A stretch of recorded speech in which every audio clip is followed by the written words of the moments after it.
So we made a great brisket. We pre-seasoned it and used some of the beef bouillon powder that I'm going to show you. That was terrific. It was a local beef, and we smoked this overnight at a real low temperature. I'll tell you all about it.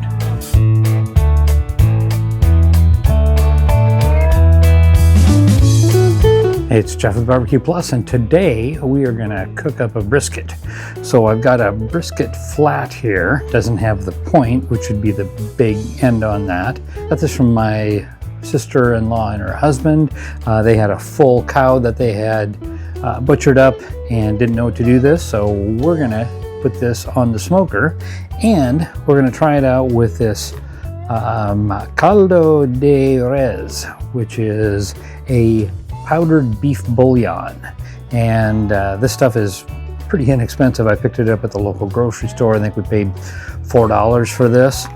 So we're going to give that a try. We are starting this out in the evening, about 9 o'clock at night. I'm going to trim it up here. We're going to put it on the smoker really low at like 160 degrees and just let it run all night to get some good bark on there. And then in the morning, we're going to crank it up a little bit. We'll eventually wrap it, rest it, and we're hoping to have some great brisket, probably some brisket sandwiches. So first step is to trim this down. So we've got a good sharp knife. We want to get this to probably about 1/4 inch or so. So just going to trim some of this fat off of here. We are going to save this because we're going to render it out into tallow. Just kind of looking for some of these spots where it's really thick to trim down. Now we got a big chunk right along here. We're going to do a pretty aggressive trim all the way along this side.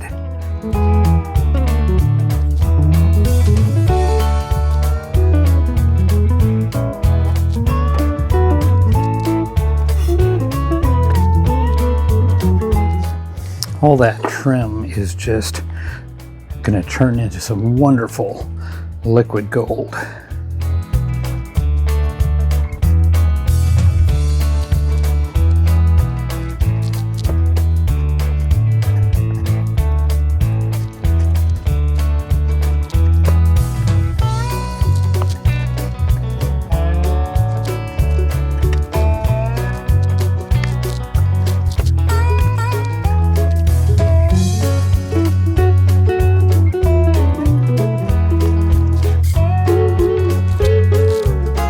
There we go. Man, that sure trimmed up a lot. Smaller than what it was, but that's okay. Now what we're going to do is put a little bit of pepper on here. And this is just a coarse black pepper. And a little bit of fine salt. Flip that over, same thing, pretty heavy pepper on this side. Make sure to get it on those edges as well. I'm not going too heavy on the salt since we've got salt, since we have salt as one of the ingredients in this beef bouillon powder. Now we're going to take some of this.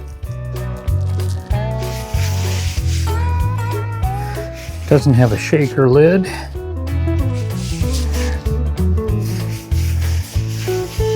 So we're just going to kind of press it in there.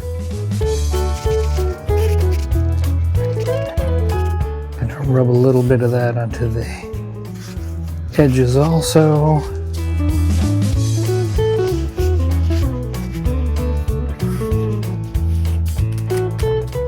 All right, so there we have it.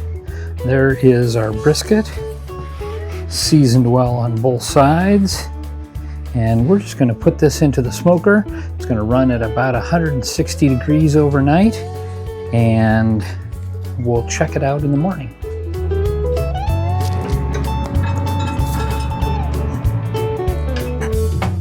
So this is a Yoder 640. I've got Wi-Fi on it, just did the upgrade to that.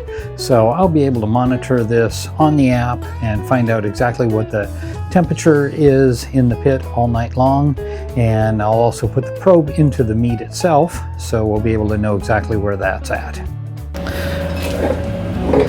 And let's do a quick check on this. It's just kind of hanging out here. We've got the pit running right now at about 172 degrees. 171, internal temperature 73 on that brisket.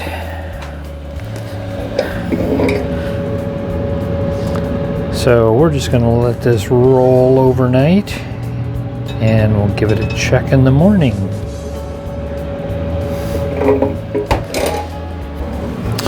All right, we're going to have a look. I just mixed up a little bit of that beef bouillon powder with some water and put that on the top a little bit as we're developing some good bark.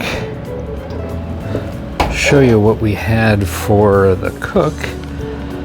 So right now I've got it set for 225. You can see that jagged line is the temperature of my Yoder 640, and it's running at 211 degrees, 209 degrees currently because I'm opening the lid.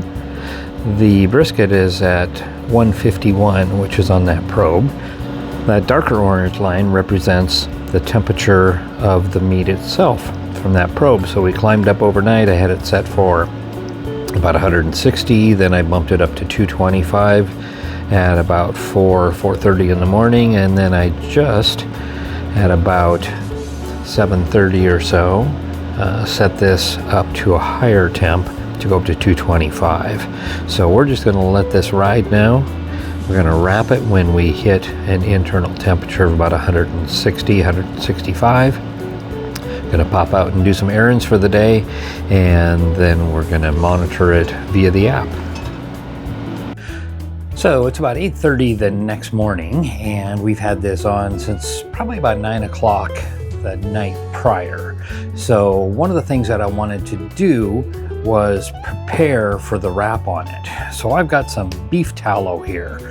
This is rendered out of a prior brisket cook where I just took those trimmings, all the fat, and ran it through a grinder, and then put it in a pan and cooked it all out until it was rendered tallow. I've got a video on that. We'll put that somewhere around here, and also probably at the end of the video. So just search my site for beef tallow. It's liquid gold. So what we're going to do is take a little bit of that tallow, and I just keep this in the refrigerator, and we're just going to put some in a metal measuring cup. And I'm going to put it inside the smoker. Since we've got heat going in there, that'll melt that down. We'll be able to use that when we wrap the brisket and seal in some extra juices.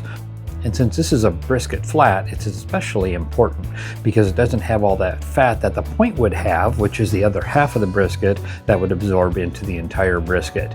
So this could tend to be a little bit dry if we don't do something to bring some of that tallow back in. So we've got probably about 3 tablespoons in there. We're just going to put this inside the smoker and let that chill out with the brisket. We're probably at about 155 degrees right now for the internal temperature of the brisket. I'd like to see that go up to probably 160 or so. I'm not really worried about smoke since we've had this on for probably 10, 11 hours at this point, absorbing smoke. So I think we're going to have a good smoke ring that hasn't been developed on there. Now we just want to cook it until it's going to be probe tender, hitting about that 204, 205. We're just going to let that hang out, all wrapped up. We'll probably just leave it in here, turn it down to 150 degrees, which is the same that you do with a warming oven. And then we're going to serve it up tonight as some brisket sandwiches. So we are about 12 hours into this cook. Brisket is looking pretty good. That tallow is nice and rendered there that we put in the measuring cup. So I think we're ready to pull that brisket out, wrap it up in this butcher paper, put it back in there, crank up the heat a little bit, and let it run the rest of its cook. So step 1, let's grab that bad boy.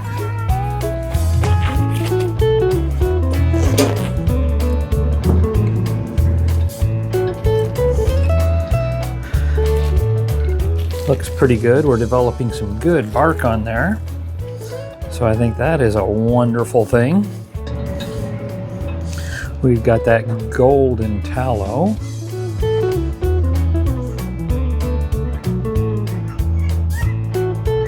Oh yeah.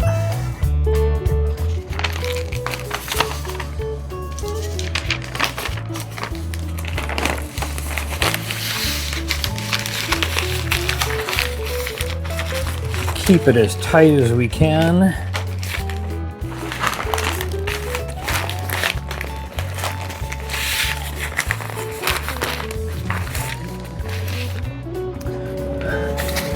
Goes back in there.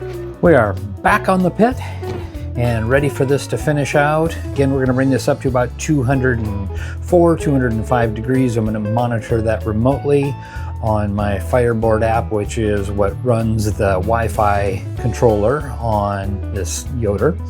And we'll check back after this is all done, ready to go. There's that brisket. Looks like it's doing well. I think we're almost to the end of our cook here. We're showing 202 degrees for the brisket. Pit's at 300 degrees. And here's a view of the cook. You see that we started out at about 150, cranked it up a couple of different times in steps all the way up to the current setting of 300 degrees. So this dark line right in here, that dark orange, is the temperature of the meat. You can see where it kind of flattened out and hit the stall there as it rendered a lot of the fat, and then after that we climb back up. That's also the time that I set the temperature up a little bit higher as well. So I think we're going to pull this off and have a quick look at it. Okay, we are 19 hours and 28 minutes into this cook on this brisket flat. So we're going to take a look at this, pull it off, find out how tender it is, and then we're going to put it back into rest.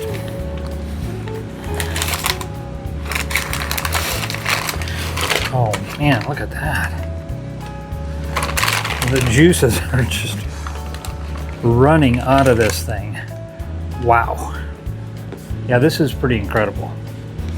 These are just, it's just pooling up in here. Yeah, I think it could use just a little bit yet, but I wouldn't say that we're not there. It's just, hey, why not give it a little bit more time? But man, these juices in here are just looking terrific. Bark is good. First little taste test, I like that.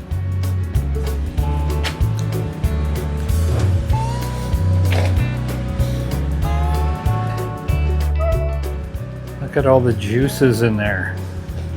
It's looking good. We're gonna wrap this back up, put it back in, and give it a little bit more time.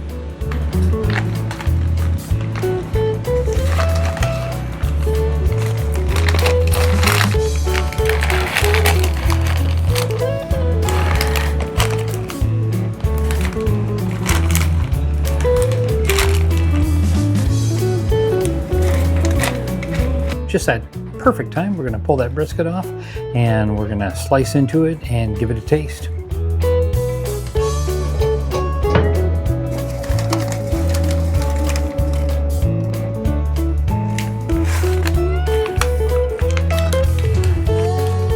And we'll unwrap here.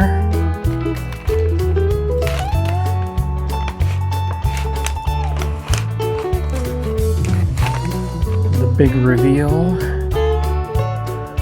So this is where my microphone died, so we're just gonna do a little bit of voiceover.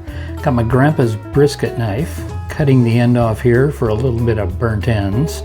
And that was just, I've just got juice running all over the place. It was really wonderful. The smell of this was just fantastic. Cutting these little chunks up here, and those are gonna be tasty little morsels. You can see how tender that was. Now we go in and cut some slices. Maybe a little bit thicker than I had wished, but still they just really break apart tender. This might have been just a little bit overcooked, but still this is really wonderful. Went in for that first taste test and it just melted in my mouth. It was super juicy. You can just see all those juices running out of there. The bark on here was great. It really tasted wonderful. That beef bouillon powder was terrific. going in here for a burn end, and that was just a mouthful of goodness too. Look at how happy he is. Definitely has a good smoky taste to it. That beef bouillon powder was really a hit. It wasn't too salty because I did back off on the salt on here, but it did have some good pepper on there, like a good Central Texas brisket should. Just couldn't get enough of this. Held up pretty well. Didn't fall apart necessarily, just that one piece that broke in the middle. You've got to give this a try. This is just a great brisket. Again, that beef bouillon powder, salt, and pepper. So it was really simple to be able to put this together. So just a little bit of a follow-up. We ate this for dinner tonight, my wife, myself, and a couple of our neighbors. This was absolutely a hit. It was juicy, it was beefy, it was tasty. Oh, it was just wonderful. Can't say enough about it. So 3 things. So the first thing is, I think we started out with a great piece of meat. This came locally, farm-raised animal. It was a flat, so I was a little bit concerned that it wasn't going to be juicy because we didn't have all the fat from the point that would help with this. Adding the tallow in, I think, made a difference there. So I would make sure that you render out some tallow, make sure you add it like we did on this one. The other thing is that seasoning with that beef bouillon powder, I think, was really terrific. That added a good beefy flavor. It wasn't too much to where it took away, but it was just wonderful. And then the third thing was the fact that we smoked it to get a great smoke ring that you can see in here. We smoked this overnight, so I put it on about 9:30 at night, and it was low. It was 160 degrees in there, so we just let it go on the pellet grill overnight until the morning, where I cranked it up at about 4 o'clock in the morning, up a little bit higher, and then again at 6 o'clock in 2 different stair steps. And then after we got up to that 160 degrees approximately, we wrapped it, added the tallow in there, and just let it finish out until it was probe tender. My wife said that this was better than anything that she tasted in Texas. And we went to a lot of really good, well-renowned places in Texas to eat brisket. And I'm not going to name any names, but yeah, Central Texas BBQ, she said this beat it. So give it a try. If you like what we're doing here, hit that subscribe, give it a like, share it with some friends so they can make some great brisket too. And the most important thing is to figure out what you're going to cook in your backyard this weekend. And from BBQ Plus, thanks for watching.